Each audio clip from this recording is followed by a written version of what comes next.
হঠাৎই একটা কাকতালীয় মন্তব্য, রাজনৈতিক সমীকরণের হিসেব নিকেশ পাল্টে যাওয়ার মতন বক্তব্য।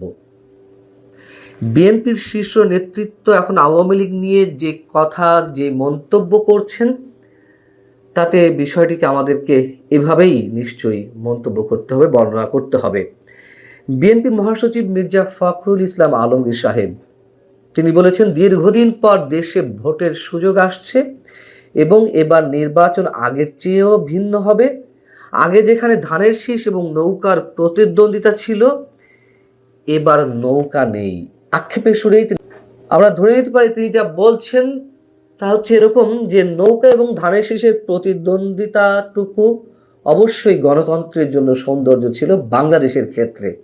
আচ্ছা, তিনি কি বলছেন? সোমবার ঠাকুরগাঁওয়ে একটি নির্বাচনী সমাবেশে তিনি বলছেন, নৌকার যিনি কাণ্ডারি, খেয়াল করে শুনুন, নৌকার যিনি কাণ্ডারি সাবেক প্রধানমন্ত্রী শেখ হাসিনা, তিনি নেতাকর্মীদের ফেলে ভারতে পালিয়ে গেছেন, দিল্লিতে গিয়ে বসে আছেন, আমাদের বিপদে ফেলে গেছেন, মানে তারাও বিপদে আছে নিজেরা। শেখ হাসিনা থাকলে অন্তত একটি গণতান্ত্রিক ব্যবস্থা চলতো, সে কি সর্বনাশ! আমরা কি সর্বনাশ হব? কোনটি? তিনি বলছেন, এবার নতুন একটি মার্কা সামনে এসেছে, যারা স্বাধীনতার সময় বিরোধিতা করেছিল তারাই এখন সরকার গঠন করতে চায়। মির্জা ফখরুল ইসলাম সাহেব কেন এখন একটি বিশেষ শক্তি বা সরাসরি বলতে গেলে স্বাধীনতা বিরোধী শক্তিকে ভয় পাচ্ছেন? সভায় তিনি আরো কিছু কথা বলেছেন, যেমন তিনি বলছেন, নির্বাচনী সভায় হিন্দু সম্প্রদায়ের ভোটারদের উদ্দেশ্যে তিনি বলছেন, এই দেশে কোনো সংখ্যালঘু নেই, সবাই সমান, কেউ ভয় পাবেন না, সাহস নিয়ে চলবেন, আমার ভাইয়েরা সব সময় আপনাদের পাশে থাকবে। এবং তিনি বলছেন যে বিএনপি ক্ষমতায় এলে দেশের সব নাগরিকের অধিকার রক্ষা করা হবে। এই কথাগুলো সিগনিফিকেন্ট, সেটি আমরা আমাদের প্রতিবেশী রাষ্ট্রের রাজনৈতিক হিসেব নিকেশ থেকে মিলাতে পারি। যাই হোক, এখন মূল জায়গাটি নিয়ে যদি আমরা কথা বলি, প্রশ্ন হচ্ছে, বিএনপি কি সত্যি আওয়ামী লীগের শূন্যতা অনুভব করছে গণতান্ত্রিক সৌন্দর্যের জায়গা থেকে, নাকি আওয়ামী লীগের ভোট নিজেদের বাক্সে নিতে আওয়ামী লীগের প্রতি একটু উদার মনোভাব প্রদর্শনের চেষ্টা করা হচ্ছে, নাকি সত্যি সত্যিই জামাতকে ভয় পাচ্ছে বিএনপি? জামাত যেমন plan A, plan B, plan C, D নিয়ে এগোচ্ছে, সেই জায়গা থেকে আওয়ামী লীগের নিষিদ্ধ করা হলো। নিশ্চয়ই তার আগে থেকে নানান ধরনের মন্তব্য ওঠা শুরু হয়েছিল, নানান ধরনের প্রশ্ন রাজনৈতিক মঞ্চে ওঠা শুরু হয়েছিল। বিএনপি বলে দিয়েছিল যে কোনো রাজনৈতিক দলের নিষিদ্ধ হওয়ার বিষয়টি তারা মেনে নিতে চায় না বা তারা এই প্রক্রিয়ায় বিশ্বাস করে না। কিন্তু পরে যখন মব ক্রিয়েট করার মাধ্যমে জুলাই আন্দোলনের কিছু নেতা তারা আওয়ামী লীগের নিষিদ্ধ চাইল, তখন ডক্টর ইউনূস সাহেব নিষিদ্ধ করে দিলেন এক কলমের খোঁচায় নির্বাহী আদেশে। মব ক্রিয়েট করে যা কিছু ইউনূস সাহেব মেনে নিয়েছেন, বিশেষ করে জুলাই আন্দোলনের নেতাদের। তো পরে আবার বিএনপিকে আমরা দেখলাম যে এটির আবার কৃতিত্ব নিতে, যে আমরা সবসময় আওয়ামী লীগের নিষিদ্ধ হওয়ার বিষয়টি দাবি তুলেছি। আবার আমরা কি দেখলাম? ফ্যাসিবাদ ঠেকানোর নামে আমরা যুদ্ধাপরাধীদের সঙ্গে ঐক্য গড়ে তুলতে দেখলাম দলকে।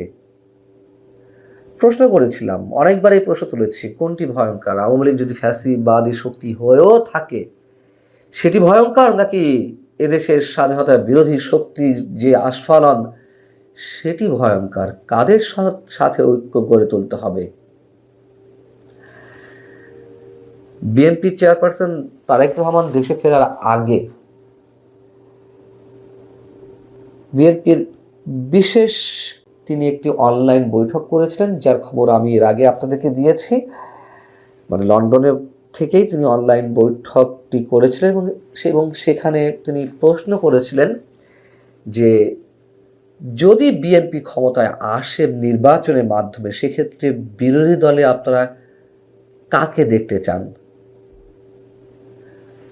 তারেক রহমান বাংলাদেশে আসার আরো কয়েক মাস আগে এই প্রশ্নটি একটা বৈঠকে করেছিলেন। তো সেখানে 60% বলেছিলেন যে আমরা বিরোধী দলে আওয়ামী লীগকে দেখতে চাই, আর 40% বলেছিলেন যে জামাতকে চাই। মানে তার প্রশ্নটা ছিল জামাত নাকি আওয়ামী লীগ। তার মানে এই যে হিসাবটি, এর মধ্যে দিয়েও বোঝা যায় যে বিএনপির মধ্যে এখনো জামাতপন্থী, যাই হোক, এখন জামাত যদি সত্যিই এই নির্বাচনে আরো শক্তিশালী হয়, সুবিধাটা আসলে কাদের আর সর্বনাশটাই বা কাদের বা কার? রাজনৈতিক মঞ্চে প্রতিদ্বন্দ্বিতাপূর্ণ খেলায় আসলে কার সাথে বিএনপি এবং দেশ, এই দুয়ের জন্য এই খেলাটি মঙ্গলজনক। অনেক আগে থেকে বলে আসছে, আপনাদের হয়তো কারোর মনে থাকার কথা, আরো প্রায় 15-16 মাস আগে, অর্থাৎ 2024-এর 5 আগস্টের 1.5-2 মাসে মাথায় এসলাম আমার কিছু কন্টেন্টে একাধিকবার বলেছি যে এই ইউনূস সরকার পতনের জন্য অথবা যে কোনো অশুভ শক্তিকে বধ করার জন্য এই বাংলাদেশের রাজপথে আওয়ামী লীগ এবং বিএনপিকে ঐক্যবদ্ধভাবে আন্দোলনে নামতে হবে। আমরা জানি না সেই দিনটি সামনে আসতে যাচ্ছে কিনা, তবে আমার মনে হয় এমনটি হয়তো। 24-এর আন্দোলনের মধ্য দিয়ে শেখ হাসিনার সরকারের পতনের জন্য অনেকেই রাজপথে নেমেছিলেন, যার মধ্যে অনেক সুবুদ্ধি সম্পন্ন মানুষ ছিলেন, এটি সত্য কথা। আওয়ামী পরিবারের নেতাকর্মীরাও অনেকে ছিলেন, এটিও চরম বাস্তবতা। তার তো অনেক কারণ ছিল, সেই সব কারণ আর এখন এই মুহূর্তে ব্যাখ্যা করতে চাইছি না। কিন্তু তারা কি হলো, ধাক্কা খেলেন। যে বাংলাদেশ তারা দেখতে চেয়েছিলেন তারা আর দেখলেন না।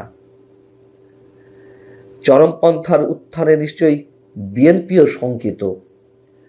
আওয়ামী লীগের সময় দুর্নীতি ছিল, অনেক ধরনের নির্যাতন হয়েছে, স্টিমরোলার চলেছে বিরোধী দলের উপর, এগুলো সত্য কথা। কিন্তু না, পশ্চিমাদের নোংরা খেলার জয়কার তো ছিল না।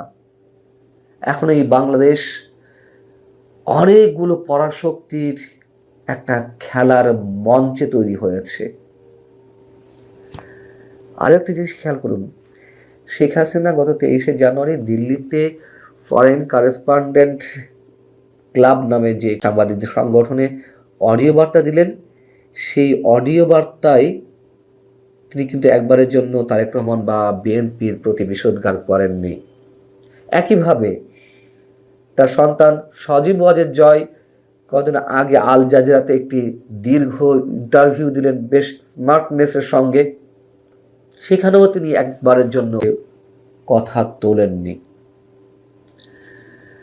এবং এটুকু মনে করে দিতে চাই যে খেলা চলছে, অনেক দিক থেকেই খেলা চলছে, নানান ধরনের সমীকরণ চলছে। কোন সমীকরণটা মিলবে আমরা হয়তো কেউ নিজেদের মতো করে ধারণা করে নিতে পারি।